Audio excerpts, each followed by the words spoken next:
경기도에 사는 만 66세 김경희 씨는 오늘 하나밖에 없는 외동아들에게 시가표 준액 10억 원의 아파트를 증여했습니다. 이유는 정말 단순했습니다. 남들 다 받는 기초연금을 자기만 받지 못하는 것이 억울하다는 이유에서였습니다. 이제 만족해? 김 씨의 남편은 이런 김 씨의 결정이 마음에 들지 않았습니다. 남들처럼 성실하게 세금 냈으면 나도 받을 건 받아야죠. 기초연금 신청은 한 거야. 그럼요. 어차피 저희가 뭐 생활비가 많이 나가는 것도 아니고 이제 공짜 돈 받으면서 마음 편하게 지낼 수 있겠네요.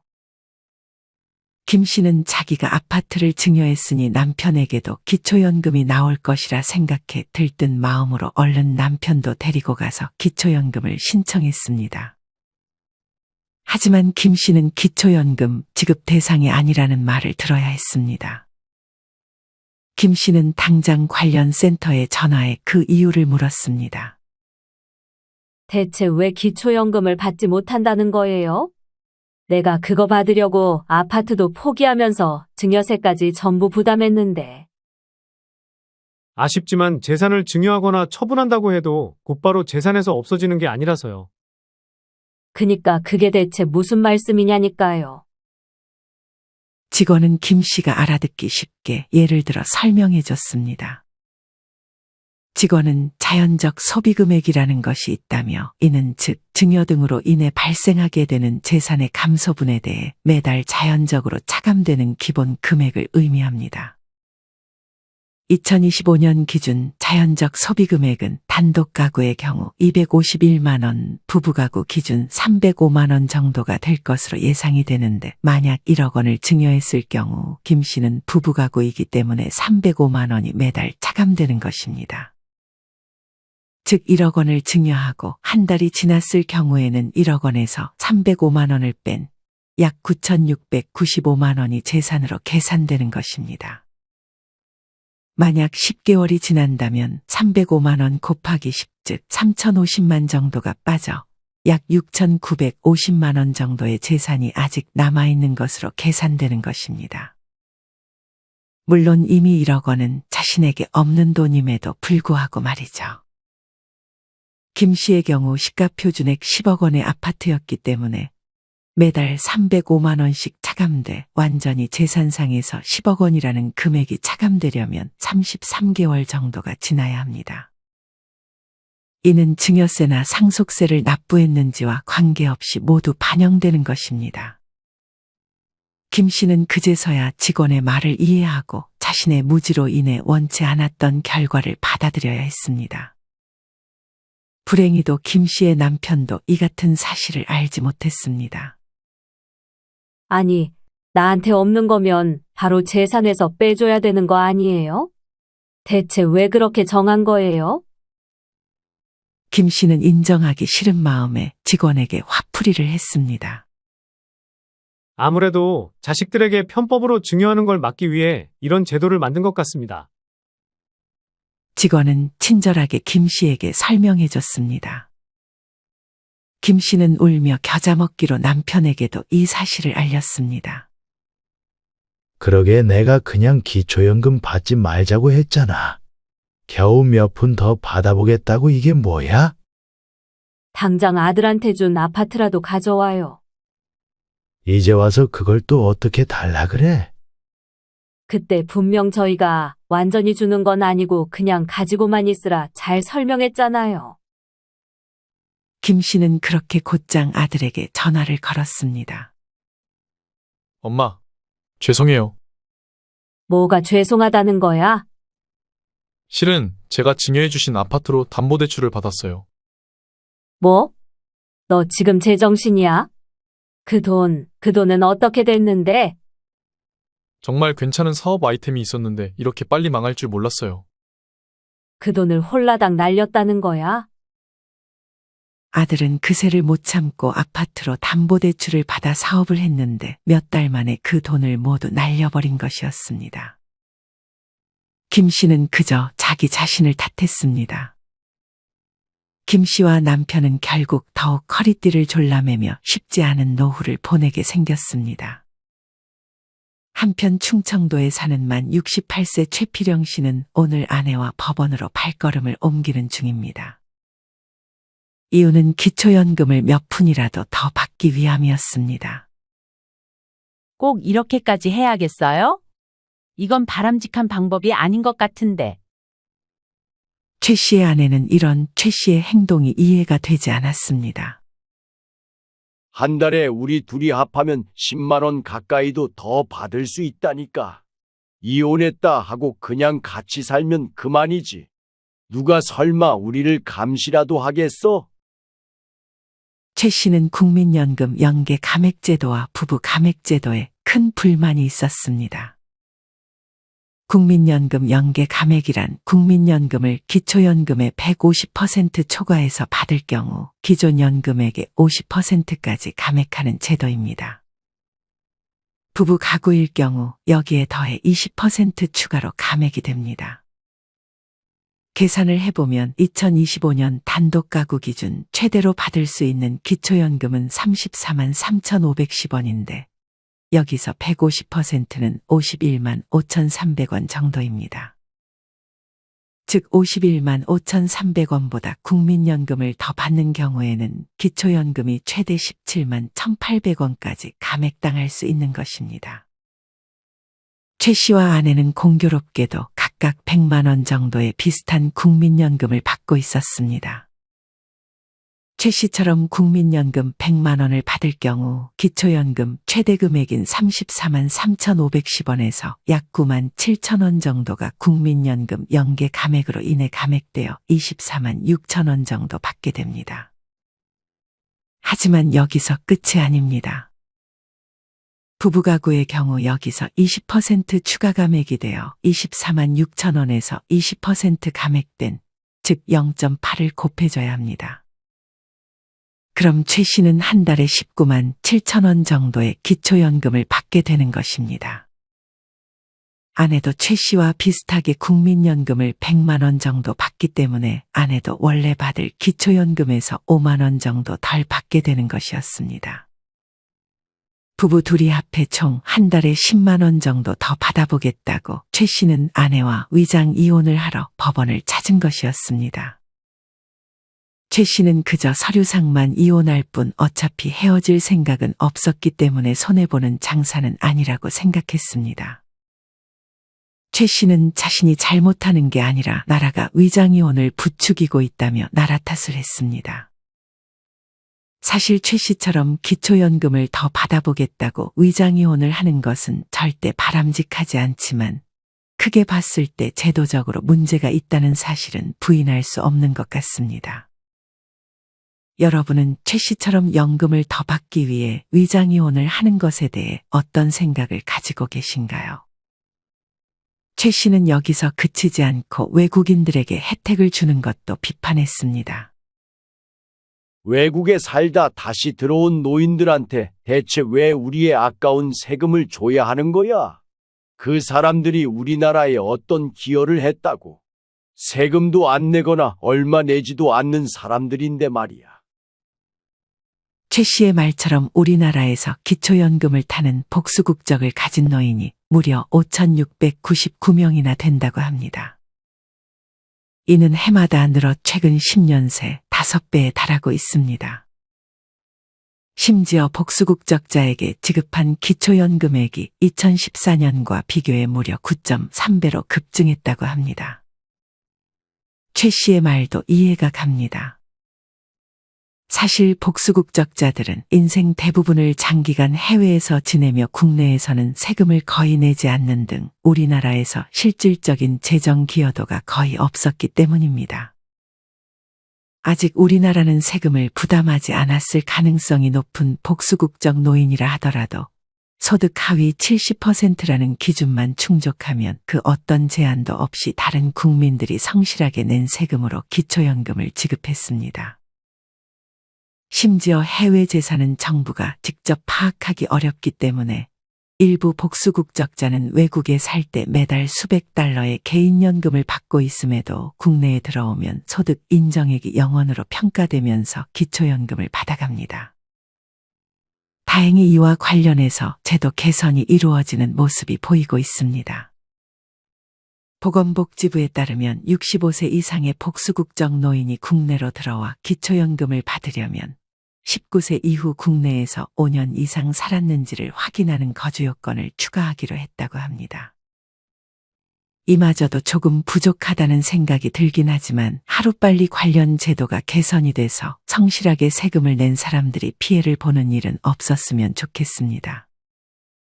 한편 여기 강원도에 사는 만 70세 강미자 할머니는 5년째 기초연금을 받고 있습니다. 강 씨 할머니에 따른 공무원을 하면서 몰래 사업을 할 구상을 했습니다. 원래 공무원은 겸직이 안 돼서 자기 이름으로 사업을 할 수가 없었습니다. 이에 강 씨에 따른 강 씨에게 사업자 명의만 빌려달라고 했습니다. 다들 이렇게 해. 우리 선배들도 다 부모님 명의 빌려서 자기 사업한다니까. 그렇게 하면 절대 걸릴 수가 없어. 그냥 이름만 빌려주면 되는 거야? 그렇다니까. 나머지는 내가 알아서 할게. 사업해서 돈 벌면 엄마한테 용돈도 주고 일석이조라니까. 강 씨 할머니는 그런 딸의 말만 믿고 자기의 명의를 딸에게 빌려줬습니다. 하지만 다행인지 불행인지 딸이 하던 사업에서 돈이 벌리기 시작했습니다. 역시 내 딸 참 똑똑하다니까. 그치? 내 말대로 하길 잘했지? 하지만 이내 강 씨 할머니는 청천벽력과도 같은 말을 들어야 했습니다. 다름 아닌 기초연금이 반의 반으로 뚝 떨어졌기 때문이었습니다. 딸이 강 씨의 이름으로 한 사업에서 번 돈이 강 씨 할머니의 소득으로 잡힌 것이 원인이었습니다. 걱정 마, 엄마. 그 대신 매달 내가 그만큼 돈 주면 되잖아. 하지만 문제는 딸이 사업으로 번 돈의 수입이 일정하지 않다는 것이었습니다. 미안해, 엄마. 이번 달은 돈을 못 줄 것 같아. 그럼 어떡해? 엄마는 그 돈으로 먹고 사는데. 다음 달에 내가 어떻게든 벌어볼게.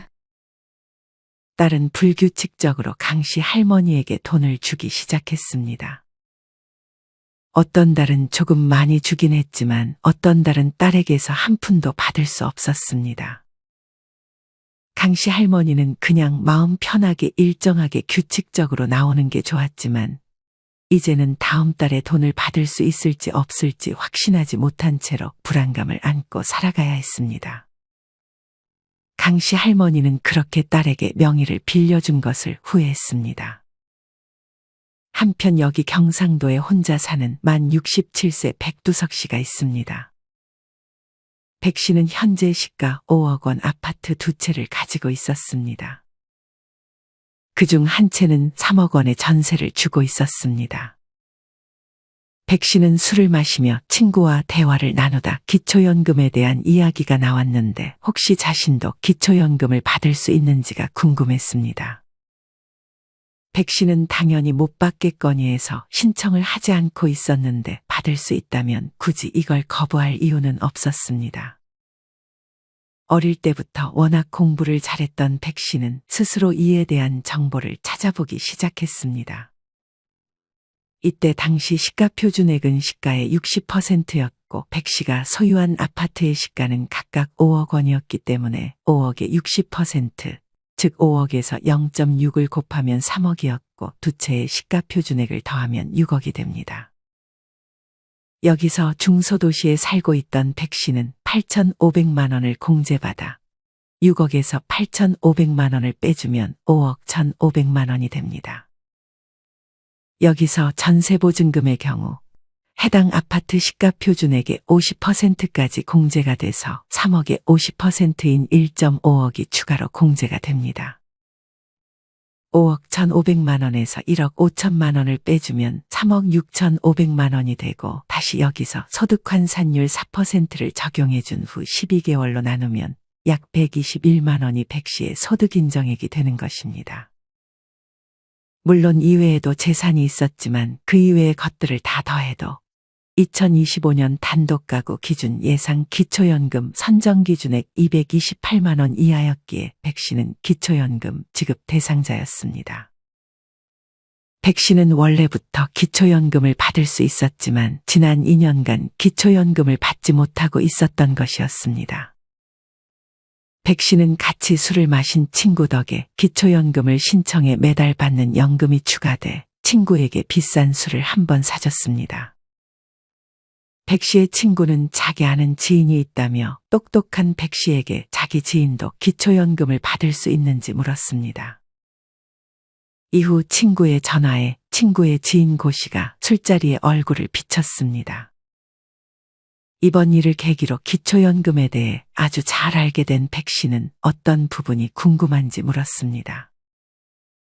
제가 기초연금을 지금 받고 있는데 돈 벌면 월급이 나오니까 그것 때문에 기초연금을 못 받게 되는 게 걱정이라서요.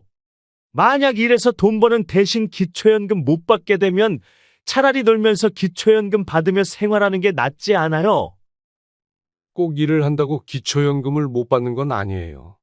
물론 근로소득도 소득인정액에 반영이 되는데 2025년 근로소득 기본공제는 아마 111만 원 정도가 될 것 같아요. 그만큼 공제를 받고 계산하는 거라 엄청 크게 깎이진 않을 거예요. 혹시 한 달만 일해도 그게 반영이 되나요? 근로소득 공제의 경우 3개월 이상 상시근로소득만 인정을 해요. 게다가 111만 원이 끝이 아니라 추가로 30%를 공제해 주니까 일을 해도 생각보다 크게 기초연금이 깎일 걱정은 안 하셔도 될 것 같아요. 무엇보다 일을 해서 기초연금 깎이는 것보다 일을 안 해서 얻는 단점이 훨씬 크다고 생각해요. 백 씨의 말대로 만약 3달 이상 180만 원의 월급을 받으면 180만 원에서 기본공제 111만 원 차감한 금액인 69만 원에서 다시 30%를 공제, 즉 0.7을 곱해주면 48만 3천 원이 소득인정액으로 계산되는 것이었습니다. 들어보니 예금이나 따로 집도 없으신 것 같으니까 그걸 다 더해도 그렇게 많이 깎이진 않을 것 같아요. 그냥 일하시는 게 더 좋아 보이네요. 감사합니다. 도움이 많이 됐습니다. 추가로 실업급여나 공공근로소득, 기초생활보장급여나 장애수당, 아동수당, 자활근로소득은 소득에 포함되지 않는다는 점 알고 계시면 좋을 것 같아요.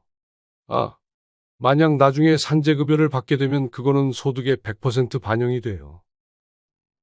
친구의 지인은 많은 도움을 받았다며 자기가 대신 술값을 계산했습니다.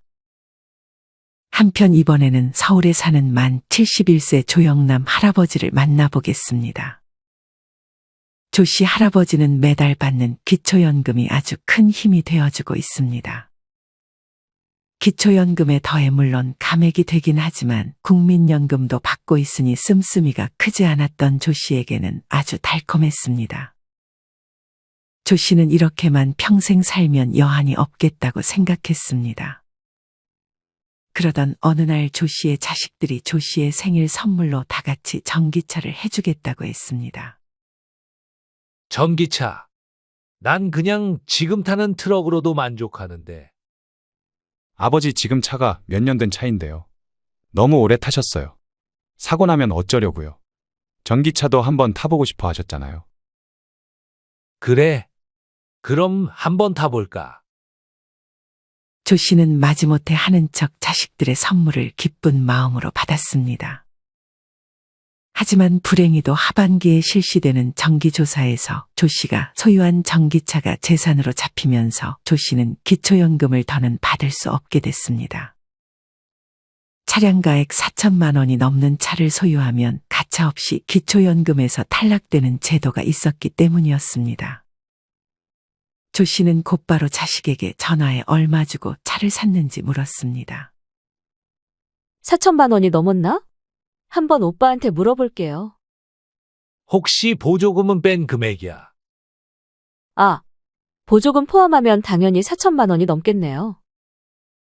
사실 전기차의 경우 취등록세를 제외한 차량가액에서 전기차 보조금을 더한 것이 4천만 원을 넘기면 가차없이 기초연금에서 탈락하게 됩니다. 자신의 실수를 깨달은 딸은 부랴부랴 조 씨의 집으로 주소를 이전하고 명의를 변경했습니다. 하지만 상황은 더욱 악화됐습니다. 주소를 이전하는 과정에서 딸의 소득이 조 씨의 소득과 합산되면서 조 씨의 근로장려금 신청까지 불가능해진 것이었습니다. 설상가상으로 딸도 조 씨 밑으로 들어가면서 자녀 장려금 신청을 못하게 됐습니다. 결국 조 씨는 욕을 하며 전기차를 팔아버렸습니다. 이렇게 조 씨의 이야기처럼 전기차 한 대 때문에 연금이 한순간에 끊기는 것은 억울할 수 있을 것 같습니다. 정부에서는 친환경차로 전환하라고 국비까지 털어가며 보조금을 내주면서 정작 전기차를 사면 연금이 끊기는 상황이 이해가 되지 않는다는 의견도 많이 보이는 것 같습니다. 우리나라에서 판매되는 전기차 중 4천만 원 미만으로 판매되는 전기차는 거의 없기 때문에 더욱 이 부분에 대한 제도 개편이 필요할 것 같습니다. 한편 제주에 사는 만 65세 안전지향적인 성격의 부영필 씨는 따로 부동산이나 주식이 없고 예금만 3억 원을 보유 중이었습니다. 한평생 일을 하며 돈을 모았지만 결혼한 자식들을 도와주고 하다 보니 많다면 많고 적다면 적은 돈이 모였습니다. 부 씨는 일을 그만둔 상태에 따로 월세나 배당을 받는 것도 없었기에 이대로 가면 재산은 줄어들기만 할 것이라 생각해 기초연금을 받을 수 있는지 근처 동사무소에 가서 물었습니다. 동사무소 직원은 이것저것 찾는 척을 하더니 부 씨에게 기초연금을 못 받을 것 같다고 말했습니다. 하지만 뭔가 그 직원의 얼굴에는 확신이 없었습니다. 부 씨는 아들을 불러 5만 원을 주는 대신 알아보라고 시켰습니다. 아들은 계산하는 방법을 찾았는지 부 씨에게 곧장 보여줬습니다. 이 경우 먼저 부 씨가 보유한 예금 3억 원에서 기본 공제 금액인 2천만 원을 빼줘야 합니다.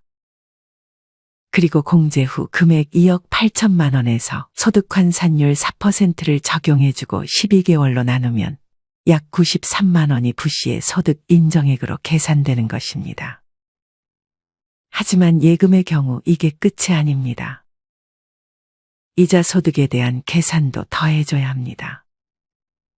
부 씨의 경우 3.6%의 이자를 받았습니다.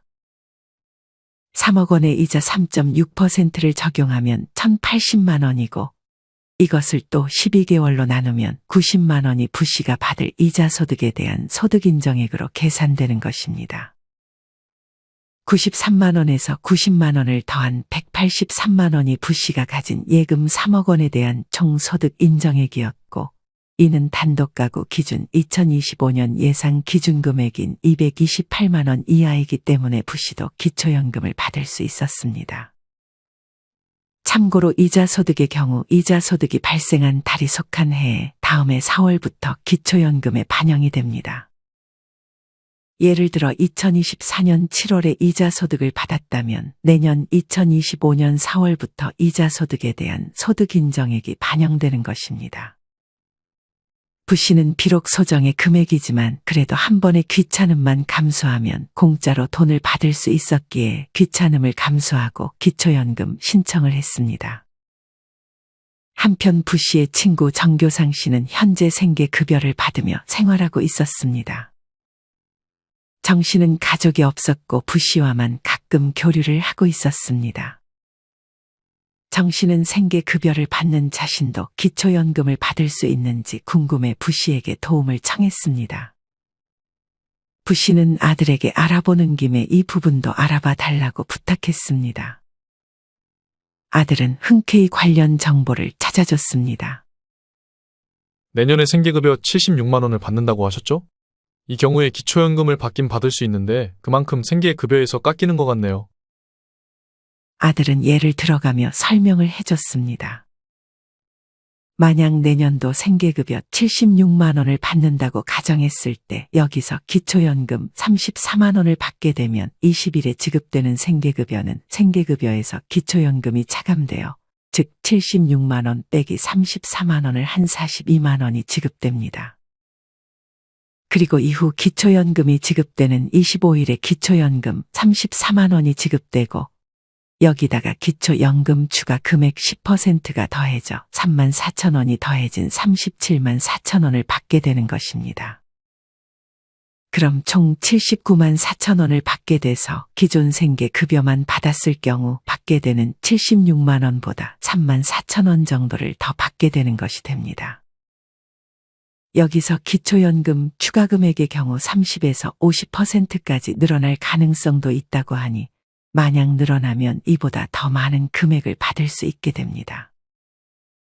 하지만 생계급여 수급자라고 무조건 기초연금을 신청하는 것이 좋은 것은 아니라고 합니다. 수급자의 다른 소득 인정액이나 의료비 본인 부담금 등이 얼마나 나가는지에 따라 달라지기 때문에 이 부분은 정확히 계산해 보는 것이 중요합니다.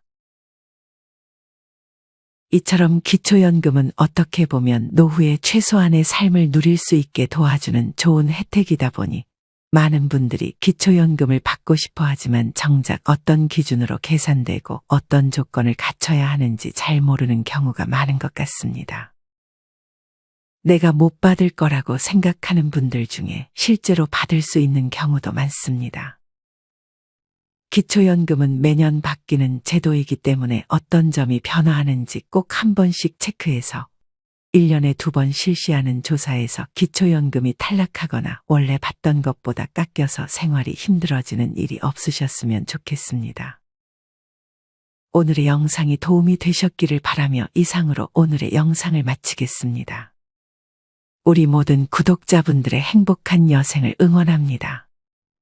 다음에 더 좋은 내용으로 찾아뵙겠습니다. 감사합니다.